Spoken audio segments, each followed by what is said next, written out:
유럽의 최고 석학이라 불리는 프랑스 경제학자 자크 아탈리가 한 말이었습니다.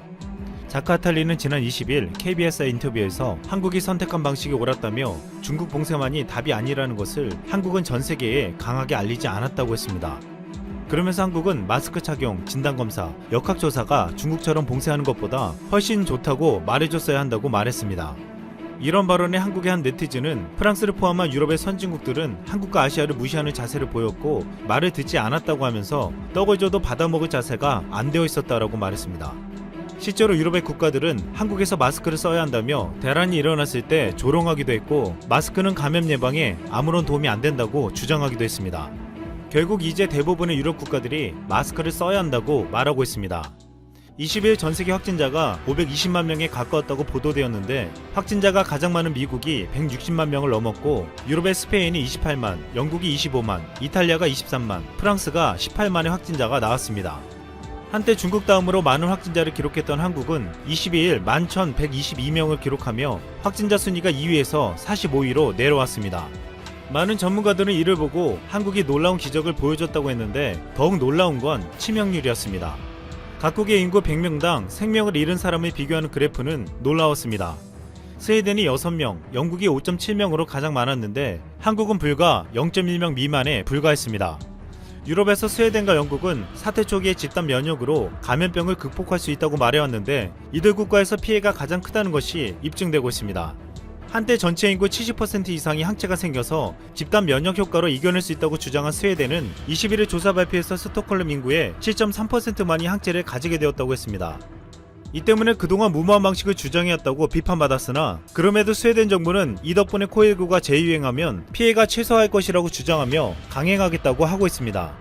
스웨덴 내 감염병 사망자의 49%는 노인 요양원에 거주 중이었고 전체 사망자의 90%는 70세 이상이었습니다.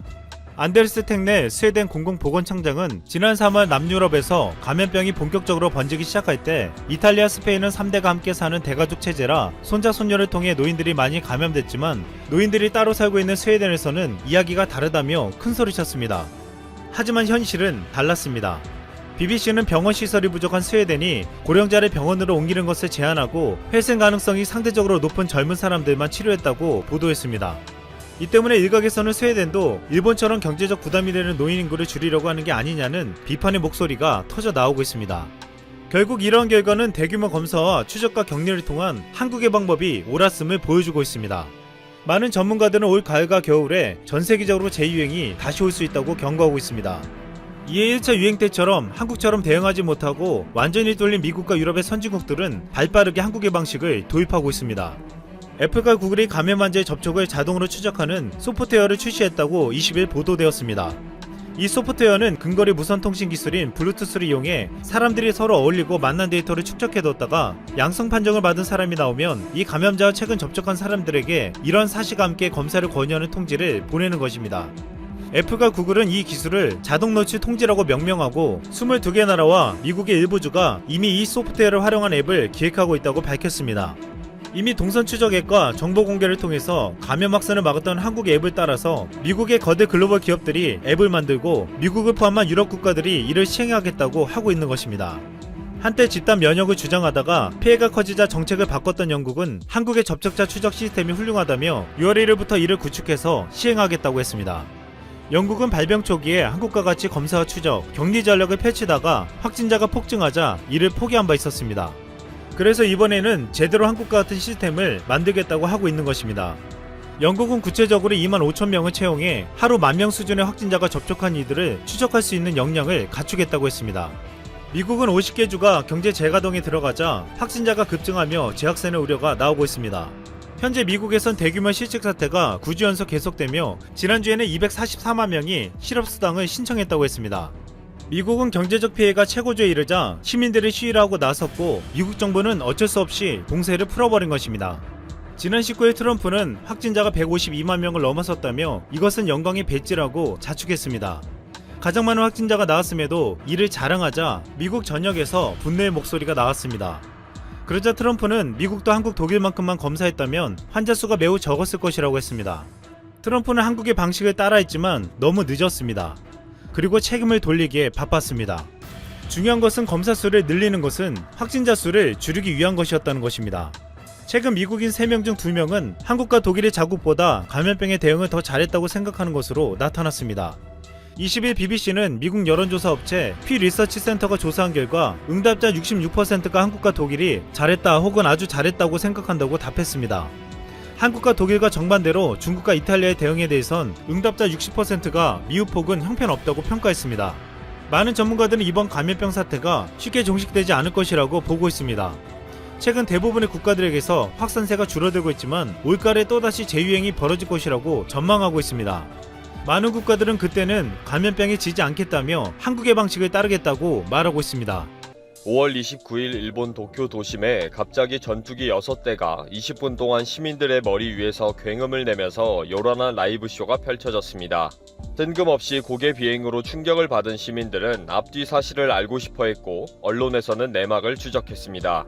결국 어제 기자회견을 통해 밝혀진 황당한 앞뒤 전후 상황을 한번 알아보시죠. 지난 5월 29일 항공자위대 고개팀 블루 임펄스의 고개 비행이 도쿄도 구도심 상공에서 실시되었습니다. 고개 비행은 C19에 지친 의료진과 일본 국민들을 위로하고 격려하기 위해 멋있게 진행한 것이었습니다.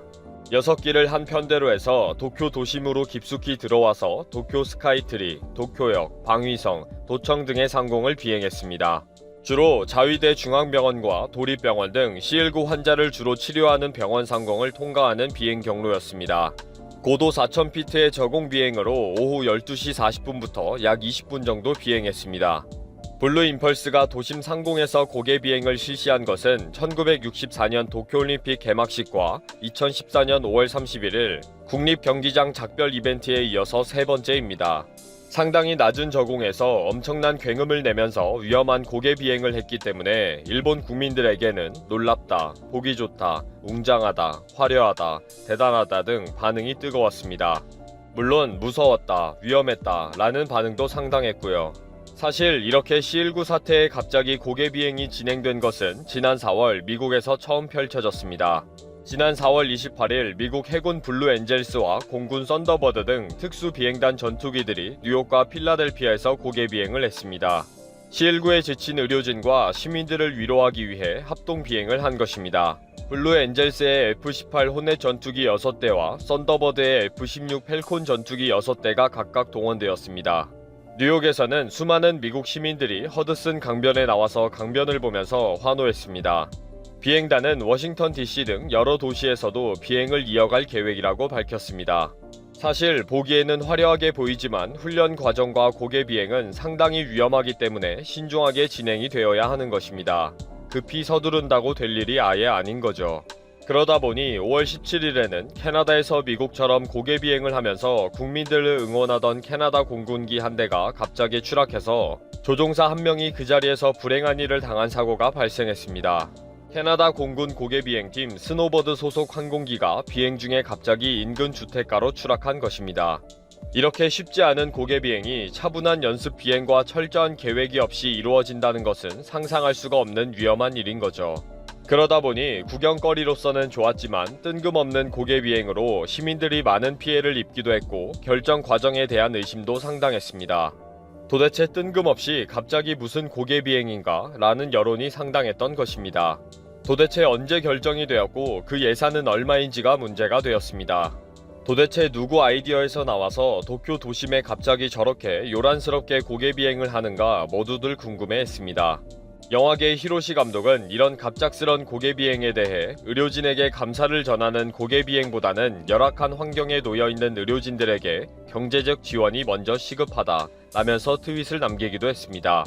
여론은 도대체 이런 엉뚱한 일은 누가 결정하고 적극 추진했는지에 대한 궁금함이 커졌는데 30일까지도 국방부는 우리는 모르는 일이다 라고 답변을 했습니다. 이런 여론에 갑자기 고노타로 방위상이 대답을 합니다. 고노타로 방위상은 6월 1일 자신의 블로그에서 블루 임펄스의 비행을 결정한 것은 자신이다 라고 공언했습니다.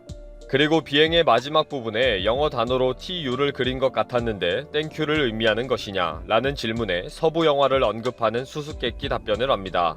그리고 문제가 되고 있는 도심 비행 경비는 연료비 및 운송 비용 등 합계 360만엔 약 4,084만원이라고 밝혔습니다. 다음날 기자들 앞에 나타난 고노타로 방위상은 자신의 작품이다 라고 인정했지만 그 앞뒤 전후 결정 과정에 대해서는 진행 과정은 중요하지 않다 라면서 자세한 답변을 하지 않았습니다.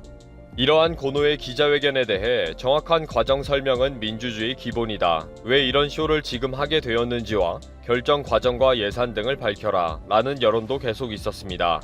이렇게 갑자기 진행이 된 고개 비행은 위험하기도 하고 비용의 사용 타당성과 우선순위 문제 등 많은 문제를 가지고 있습니다.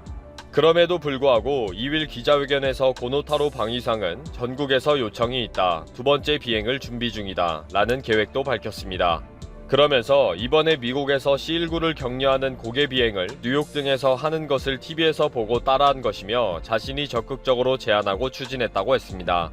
즉, 미국이 하는 것을 보니 멋있고 좋더라. 미국이 전국으로 돌아다니면서 하니까 일본도 그렇게 하면 좋겠다. 라는 것입니다.